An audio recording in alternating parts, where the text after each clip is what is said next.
saging. Ito po ay lakatan. So ngayon po ay magdadagdag ako ng variety ng saging dito po sa ating taniman. So meron na po tayong saba, marami ko po ay saba. Sumunod ay 90% po saba o yung kalibo. Tapos meron po tayong latundan, mangilan-ngilan lang 10%. Meron po akong 1% na Sinang Pablo. Yun po yung maganda, masarap din po yun na handa sa mga party, handaan, kasalan. Pero dito po sa aming lugar na to, ang Sinang Pablo po ay pinapakain namin sa mga biik. Pampaganda po ng kanilang tiyan, kanilang mga tae. Ayan. So ngayon po ay magdadagdag ako ng variety ng saging. Ito po nga po yung lakatan. Magtatanong ako ng isang lakatan at isang red banana. Makita nyo po yan, meron tayong ngayong red banana. Hiningi ko po yan, shoutout po sa ating uncle na si Uncle Jaime Babilonia. Hiningi po tayo doon, marami po siyang variety ng saging. May lakatan, may red banana at meron pa po siyang isang klase, yung Hawaii na tinatawag. So manghihingi rin tayo sa susunod nun. May dala tayong saging na lakatan at red saging. Okay, tanim natin. Samahan niyo ako dito sa ating vlog ngayon for today ang pagtatanim ng saging. Good day! So guys, ito po yung nahingi kong pantanim. Ito po yung isa ay lakatan.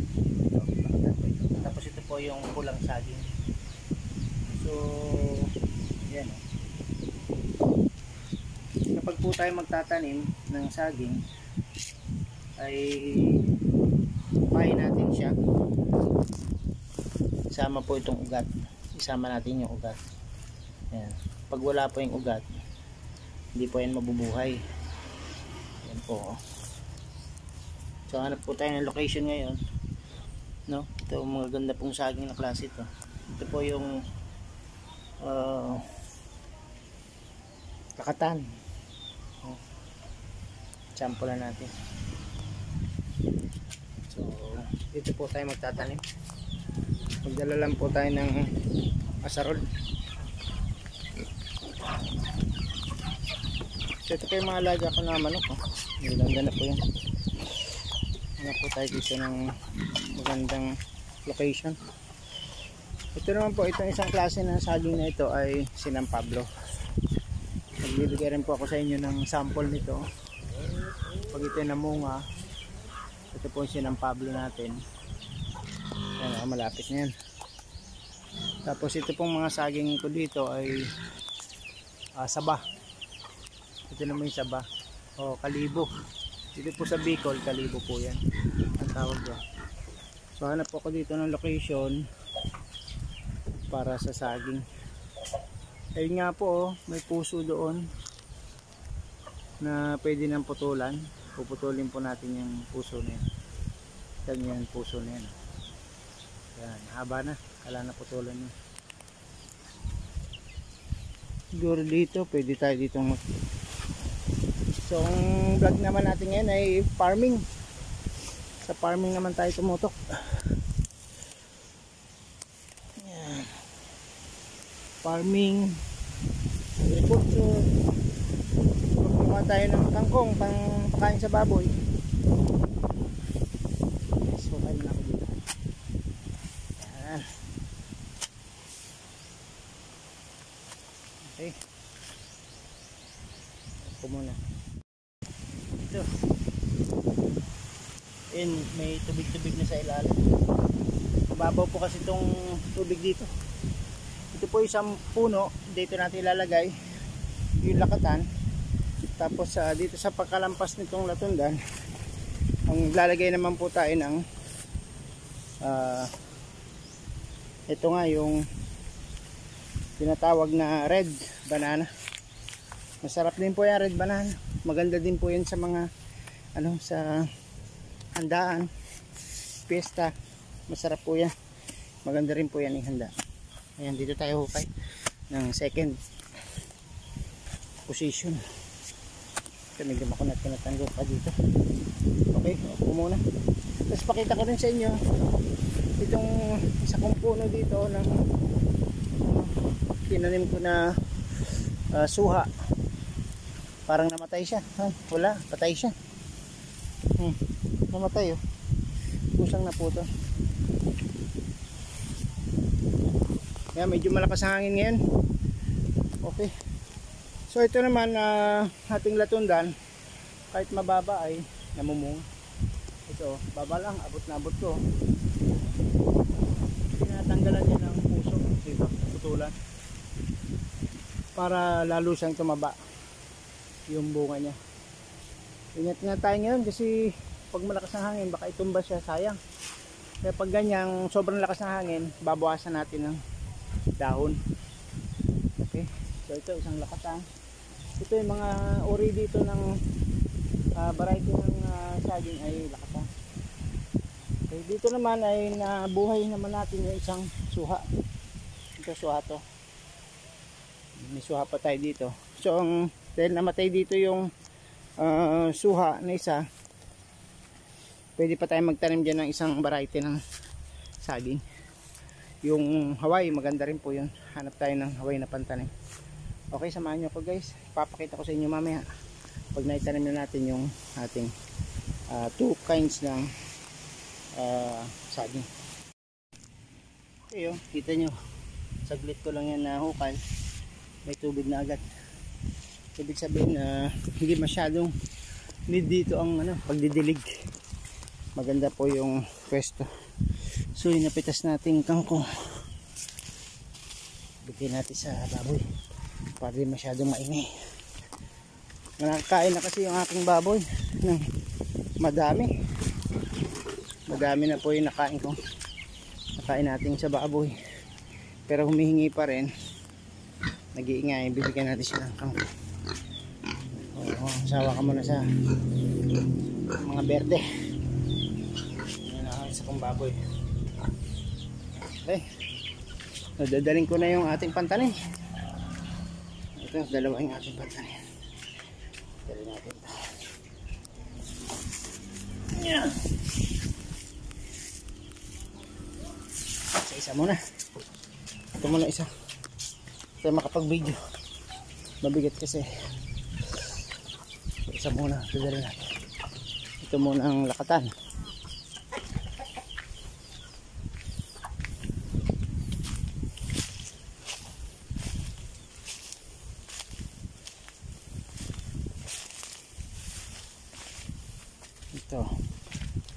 Itong lakatan dito natin ilalagay.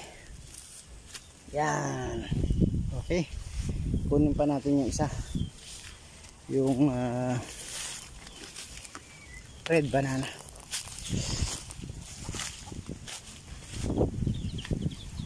Sa red banana naman tayo. Kung nasaan ka man, ako ay umaasa. Ito yung red banana. Ito yung variety na red banana. Mapapansin nyo pati yung trunks nya, tsaka itong dahon medyo purple red. Pati itong trunk mapula. Kaya tatanong natin ito, maganda pa yung ugat nito, nakuha siya.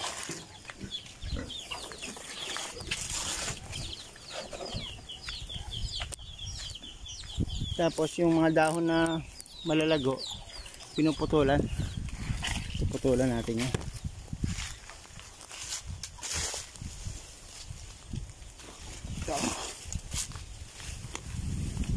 Ito yung susunod natin tatabunan.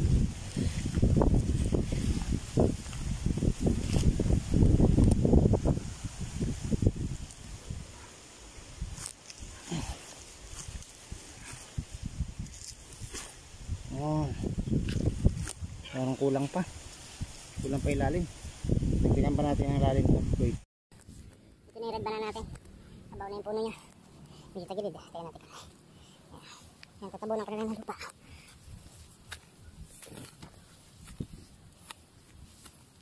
Tapos didiinan ko yung lupa para makompress siya, matibay, hindi siya uga-uga.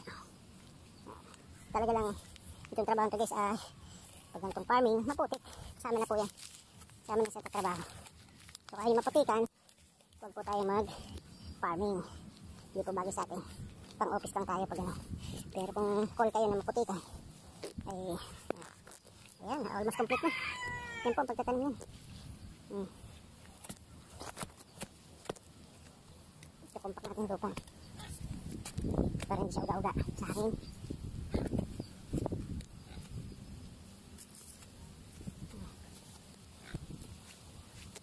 Hindi tayo makahawak at higaan tayo ng cellphone. Okay. Success! Ang ating red banana ay successful. Natin na itanim. Ito naman po susunod ay ang ating laktan. Ang ganoon tayong chinilas putik. Nabigat lumakad mo. Yung asarol natin ang mga putik. So ito na, dito na tayo sa second. Ating laktan, special to. Ito ang pinakamahal na saging. Diba? Daan lang natin sa compress lang natin siya. Mga lupa na. Para yung ugat na ay kumapit agad sa lupa. Okay, ayusin ko muna ito. So, okay. Ito pong ating lakatan. Yan ang tip dyan. Alisin natin mga dahon na mahaba pag bago natin kuha. Yan naman po ay magtutubo ulit panibagong dahon. Gaya po ng mga ganyan, yung mga bagong sibol. So dalawa na itanim natin ngayon. Good luck sa atin, sa ating puno. Si puno 1 ay lakatan. At si puno 3, puno 2 ay red banana. Okay.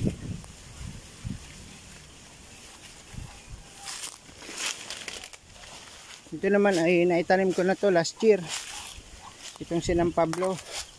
Masarap din po itong Sinang Pablo. Lalo na kung ito hinog. Ito naman guys, gagamitin natin itong matalim na kawit para patanggal ng puso. Tanggalin natin yung puso, no? Yung isang saging doon. Samahin ko sa ating vlog for today, ang pag-aalaga, paghahalaman ng saging. So generally makita nyo ang aking pong bakuran dito ni mama ay may buko, mamigas ng buko at maraming saging. Ito namang mga baboy ko, alaga ko itong baboy. Tatlo yung aking inahing baboy. So dito po nakalocate yung puso. Tatanggalin natin. Ito tinatanggal talaga ito. Kita nyo ito. Ito medyo magulang na oh. Ito medyo magulang na katabi. Pero yan tatanggalin natin. Unnecessary na yan.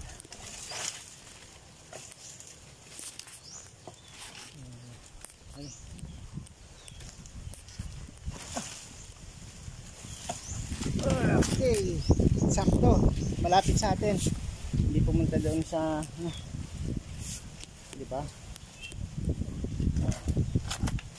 Tabi muna natin itong ating kawit na may kuryente at harvest. Ito kasi binugulay ito eh, di ba? Panggulay ito, ito ang puso ng saging, banana bag. Masarap ito gulayin, pwedeng okoy,